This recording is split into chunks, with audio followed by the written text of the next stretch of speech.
Hello and welcome beware, আমি Anisur Rahman Anis. BBC বাংলার সাথে বিবিসি বাংলার সাব্বির রনির সাথে বর্তমান সরকারের প্রধান উপদেষ্টা ডক্টর ইউনূস বলেছেন যে ভুলভ্রান্তি হতে পারে, এটা আমি তো অস্বীকার করছি না।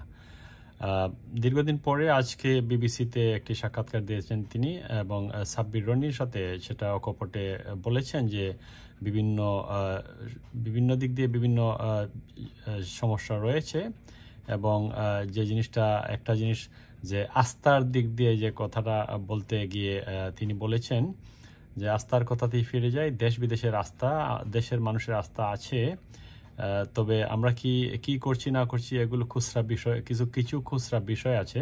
আমাদের খুচরা বিষয় এটাতে ভালো, ওটাতে মন্দ, কিছু ভালো কিছু মন্দ হতে থাকবে। এটা একটা অপরিচিত জগৎ। আমরা এসেছি, আমরা কোনো এক্সপার্ট এখানে এসে বসি নাই। আমরা এসেছি যার যার জগৎ থেকে এসেছি, নিজের মতো করে চেষ্টা করছি কিভাবে করতে পারি। তার মধ্যে ভুলভ্রান্তি হতে পারে, কিছু ভালো করেছে, কিছু ভালো করতে পারেনি, এটা হতে পারে, এটা আমি তো অস্বীকার করছি না। বিবিসি বাংলাকে অকপটে স্বীকার করলেন ডক্টর ইউনূস যে ভুলভ্রান্তি হতে পারে এবং অনেক কিছুর খবরই তিনি জানেন না বা জানলে ব্যবস্থা নেবেন, এমনটাই উনি বলেছেন। আমরা আরেকটা জিনিস যদি আমরা বলি যে আজকে আমি দেখলাম যে 29 জন সিভিল সার্জনকে ওএসডি করা হয়েছে। তারপর আরেকটা জিনিস বিবিসিতেই দেখলাম, আরও বিভিন্ন মিডিয়া আসছে যে মুক্তিযোদ্ধা কোঠার মতো জুলাই আগস্ট অভ্যুত্থানে আহত ও নিহতদের পরিবারের সদস্যদের জন্য সরকারি মাধ্যমিক বিদ্যালয়ে ভর্তির ক্ষেত্রে কোটা রাখার সিদ্ধান্ত নিয়েছে অন্তর্বর্তী সরকার। অনেকে বলছেন যেই লাউ সেই কদু, তার মানে বৈষম্যের কথা বলে বৈষম্য বিরোধী আন্দোলন, তারপর এক দফার আন্দোলন, তারপর সংস্কার, আবার অনেক কিছু। তারপর আমরা দেখলাম যে বিএনপির স্থায়ী কমিটির সদস্য সালাউদ্দিন আহমদ বলেছেন আগামী জাতীয় নির্বাচন দেরি করতে কিছু কিছু কূটকৌশল প্রণয়ন হচ্ছে বলে মনে করেন তিনি। তারপর বিভিন্ন ক্যাডারদের কর্মকর্তাদের বৈষম্যমূলক সাময়িক বরখাস্তের প্রতিবাদে আজ রোববার গতকাল থেকে সারা দেশে কর্মবিরতি পালন করছে 25টি ক্যাডারের সম্মিলিত ক্যাডার বৈষম্য নিরসন পরিষদ। তাহলে বৈষম্য দূর করতে গিয়ে সরকারে বসে আবার সেই বৈষম্যর যেটাকে বৈষম্য বলা হয়েছিল, কোটা আন্দোলন তো আসলে বিগত সরকারের সময় কোটা কিন্তু বাতিল হয়েছিল, মুক্তিযোদ্ধা কোটা ছাড়া। তারপর আবারও এখন যারা আছেন, প্রথমে আন্দোলনটা ছিল কোটা বিরোধী, তারপর এক দফা, তারপর আরও বিভিন্ন অনেক কথা, অনেক কিছুই অনেকের বিরোধী। কিন্তু এরপর এখন দেখলাম যে রাজনৈতিক নির্বাচন, সরকার যখন নির্বাচন দেওয়ার কথা তখন নির্বাচনের কথা এসছে। এখন সংস্কার, ডক্টর ইউনূস সাহেব বিবিসির সাব্বির রনির সাথে বলেছেন সংস্কার এখনো শুরুই হয়নি। তার মানে 7 মাস পরে সংস্কার এখনো শুরুই হয়নি। সংস্কার কতগুলি কমিশন গঠন করা হয়েছে, কমিশন 3 মাসের মধ্যে রিপোর্ট দেওয়ার কথা ছিল কিন্তু রিপোর্ট দেয়নি। এ ব্যাপারেও তিনি উদ্বেগ প্রকাশ করেছেন যে কমিটিগুলি সময় চেয়েছে। আমরা চেষ্টা করছি, উনি যেটা বলছেন বিবিসি বাংলার সাথে যে সাব্বির রনি যে সূচনাটি, সেটি হলো সর্বশেষ আপনার সাথে 1 বছর আগে কথা হয়, যখন আপনার মধ্যে একটা আতঙ্ক ছিল গ্রেফতার হতে পারেন।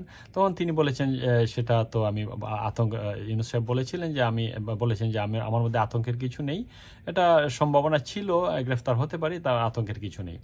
তারপর অনেক কথা আসলে এই ওনার যে সাক্ষাৎকারটি যদি অ্যানালাইসিস করা হয়, দেখা যায় যে বিবিসি থেকে সেই কথাটি উল্লেখ করা হয়েছে যে অনিয়ম, যে ডাকাতি 50% বৃদ্ধি পেয়েছে ডাকাতি। তারপর উনি আবার বলছেন সব কিছু ভালো, কিন্তু একটা জিনিস আমরা গতকালকে দেখলাম যে একটা নিউজে আসছে যে গত বছরের চেয়ে এই বছর প্রায় 1.5 লাখের মতো মামলা, নতুন করে মামলা হয়েছে। তার মানে প্রতি বছর যে মামলার জট, সেই জট এই বছর 1.5 গুণ বৃদ্ধি পেয়েছে। তারপর সব দিক দিয়েই আমরা দেখছি যে প্রশাসনিক বিভিন্ন সেক্টরে, তারপরে বিবিসি বাংলা থেকে প্রশ্ন করা হয় 6 মাসে ডাকাতির সংখ্যা 50% বেড়েছে, এটা পুলিশের পরিসংখ্যান অনুযায়ী। কিন্তু উনি বলছেন যে আমরা চেষ্টা করছি, আর সমস্যা আপনিও জানেন আমিও জানি, প্রথম দিকে সমস্যা ছিল যে পুলিশ বাহিনী যাকে দিয়ে আমরা কাজ করেছিলাম তারা ভয়ে রাস্তায় নামছিল না। 2 দিন আগে তারা এদেরকে গুলি করেছে, কাজেই মানুষ দেখলে সে ভয় পায়।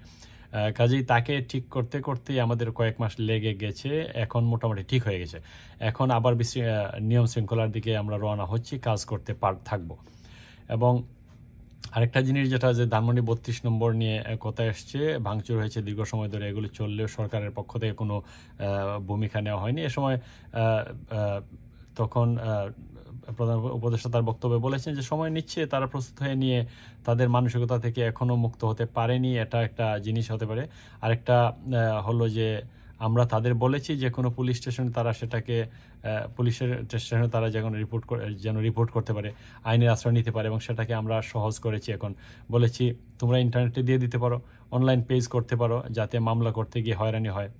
বরাবরই বাংলাদেশের যে ঐতিহ্য, থানাতে গেলে যে সমস্ত হয়রানি হয় সেটা থেকে বাঁচার জন্য যে যেন অনলাইন করে, সেই অনলাইনের ব্যবস্থা করেছে। যা যা আমাদের মনে হয়েছে যে মানুষ সহজ করা যাবে, তাদের আদান প্রদান সহজ করা যাবে, মামলা সহজ করা যাবে।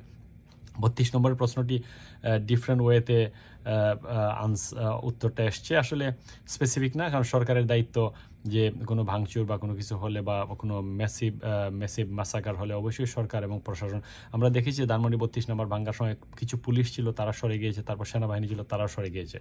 সুতরাং জনমনে স্বাভাবিকভাবেই সেটা সহজেই অনুধাবনীয় যে যেটা কিভাবে হয়েছে সেটা সবাই বুঝেন। তারপর আমরা দেখেছি ওই দিনেই সারা দেশের বিভিন্ন স্থাপনায় হামলা হয়েছে, বিভিন্ন সাবেক নেতৃবৃন্দের, অনেক সাবেক মন্ত্রী, সাবেক এমপিদের বাড়িঘর ভাঙচুর হয়েছে, লুটপাট হয়েছে, ডাকাতি হয়েছে। এর কোনো সুনির্দিষ্ট প্রতিকার। আবার দেখেছি যে একটা বাড়িতে হামলা হয়েছে, তারপর অগ্নিসংযোগ হয়েছে, এই বাড়িতে মানুষ আওয়ামী লীগের সমর্থক একজন বাড়িতে, সেখানে যিনি নিহত হয়েছেন তার মামলা আবার তাদের বিরুদ্ধেই, আওয়ামী লীগের বিরুদ্ধেই দিয়ে, এবং মামলা বাণিজ্য একটা বিরাট ব্যাপার, বা মামলা বাণিজ্য একটা ব্যাপক আকারে ধারণ করছে সারা বাংলাদেশে।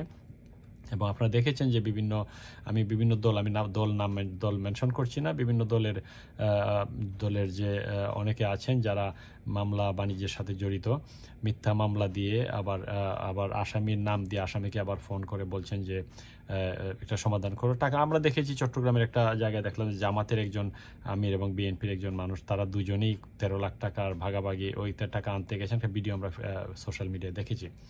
তারপর প্রশ্ন এসছে ছাত্রদের রাজনৈতিক দল, উনি বলেছেন ছাত্র রাজনৈতিক দল সেটা তারা করতে পারে, এটা সরকারের পার্ট না। সেনাবাহিনী প্রধানের যে একটা বক্তব্য ছিল আপনারা দেখেছেন, যে বক্তব্যটি খুবই স্পর্শকাতর বলে মনে হয়েছে, এবং ডক্টর ইউনূস সাহেব বলেছেন যে সেটা তার সেনাবাহিনী প্রধানের তার বক্তব্য, সে ব্যাপারে আমার কোনো সমস্যা নেই। এবং ভারতের ব্যাপারে সম্পর্কে টানাপোড়েন বিষয়ে কথা হয়েছে, উনি বলেছেন ভারতের সাথে আমাদের সম্পর্ক আছে, সেটা থাকবে।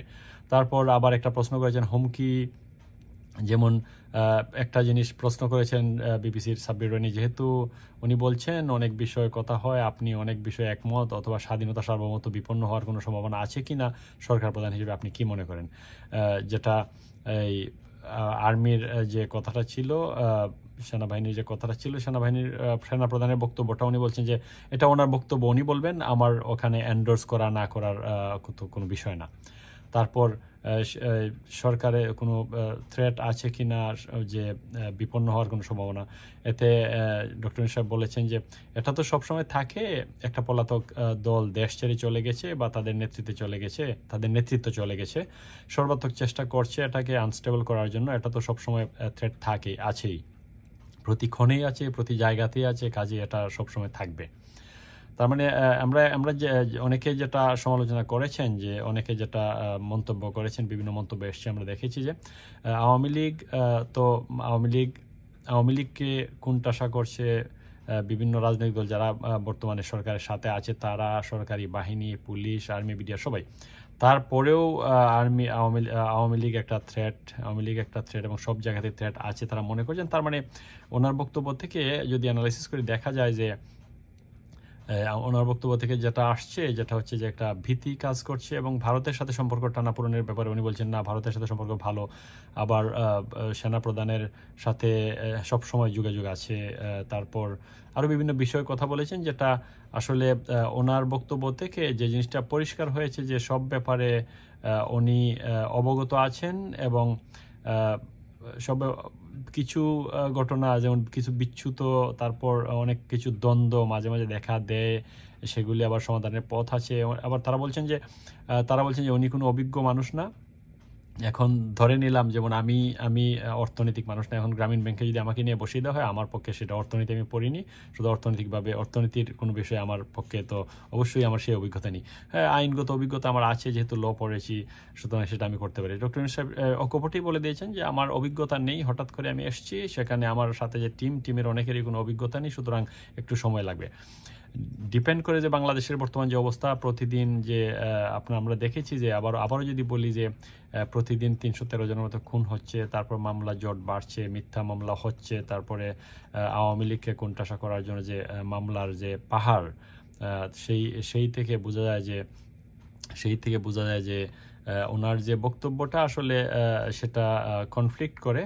যাই হোক, আরও আজকের বিবিসির যে সাক্ষাৎকারটি, সেটা নিয়ে হয়তো অনেকে অনেক মতামত দিবেন, অনেকে আর্টিকেল লিখবেন। আমরাও দেখি, আমরা চাই দেশের ভালো হোক, দেশের ভালো কেউ করুক, তবে আমরা দেখি যে ভোটার লিস্ট এসছে, 12 কোটির উপরে নতুন ভোটার লিস্টে এসছে, এবং 7 মাসে তারা সংস্কার করবেন বলছেন, আরও বিভিন্ন প্রশ্ন এসছে। সুতরাং দেখা যাক, জনগণের জন্য, জনগণের ভালোর জন্য ইনক্লুসিভলি যদি দেখা যায় আওয়ামী লীগ বৃহত্তম একটা দল, যদি দেখা যায় যে নির্বাচনটা এভাবেই হয় যে আওয়ামী লীগের কোনো পার্টিসিপেশন হবে না, কারণ অলরেডি তো ছাত্রদের সমন্বয়ে যে দলটি গঠিত হয়েছে, তারা ওয়াইডলি বলেছেন আওয়ামী লীগ বিএনপি দুটো দলকেই তারা সেই সুযোগ দিবেন না। সুতরাং সেটা হ্যাঁ রাজনৈতিক ভাষা হতে পারে সেটা, কিন্তু যদি নির্বাচন আসে, নির্বাচনী পরিবেশ হয়, তাহলে আওয়ামী লীগ একটা রাজনৈতিক দল হিসেবে যারা আওয়ামী লীগ সাপোর্ট করে বা করে, তাদেরও অফকোর্স তাদের অধিকার থাকবে। সেটাই হয়তো যারা নির্বাচনের দিকে দেশকে এগিয়ে নিয়ে যাবেন, তাদের সেই প্রতিশ্রুতিও বাস্তবায়ন